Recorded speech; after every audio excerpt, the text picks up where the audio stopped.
Kasi kahit anong mangyari ay di ako mawawala ng pag-asa.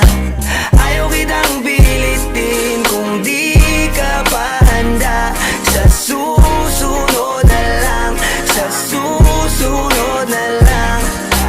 Ayaw ko na bibitin, kaya mabuti pang ako'y uuwi na lang.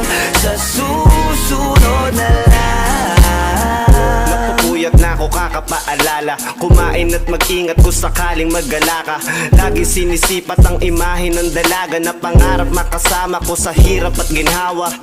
Typical na dahilan ng tagahanga mong hindi naghahanap ng iba kahit na nababatong. Naghihintay sa iyong sagot sa aking mga tinatanong, habang ang pamantayan mo ay pilit kong tinatalon. Kasi alam ko na hindi ka pa handa, may gusto kang makita pa sa akin at madama.